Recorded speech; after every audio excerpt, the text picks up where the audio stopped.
Ang pagtangis ng Diablo.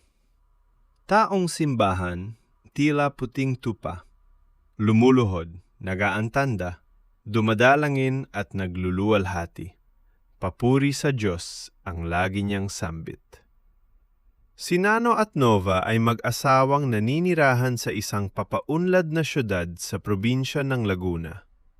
Si Nano ay isang profesional at kilala sa kanilang lugar bilang isang matagumpay na dentista, habang si Nova ay kilala rin bilang taong simbahan na palaging nananalangin tuwing araw ng linggo at may maraming kaibigang pare at madre.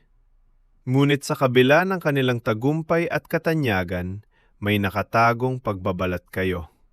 Si Nova ay isang diablong nagpapanggap na tao, at itinatago ito sa pamamagitan ng paggawa ng kawanggawa. Ayon sa mga nakakakilala kay Nova, sa kabila ng kanyang pagiging taong simbahan, kabaliktaran ang kanyang ipinapakita sa kanilang lugar, gayon din sa kanilang tahanan. Wala siyang makasundong kapitbahay dahil sa kasamaan ng kanyang ugali at pagkatao. Wala ring tumatagal na kasambahay dahil lahat ay kanyang pinagmamalupitan, tinitipin sa pagkain at hindi pinapasahod ng maayos. Palasigaw at madalas mainit ang ulo kahit walang dahilan. Walang magawa si Nano dahil ang presensya ng Diablo sa pagkatao ni Nova ay sadyang makapangyarihan. Maging ang mga taong simbahan na kasama niya ay hindi napapansin ang presensya ng Diablo.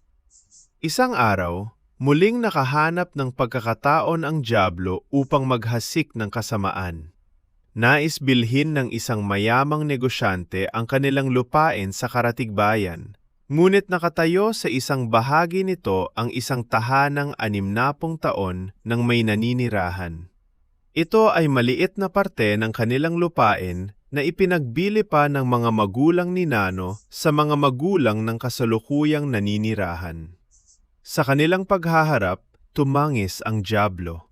Kahit siya ay asawa at hindi orihinal na tagapagmana, at sinabing panahon na upang ito'y kanilang bawiin at pakinabangan. Walang pag-aalinlangan niya itong binanggit, hindi iniisip ang magiging kalagayan ng pamilyang nais niyang alisan ng karapatan. Yan ang tunay na muka ng kasamaan. Hindi palaging may sungay. Minsan, may hawak na rosaryo. Maraming Diablo. Maraming mapagpanggap. Mag-ingat, sapagat ang kasamaan ay maaaring nakaupo sa tabi mo sa simbahan.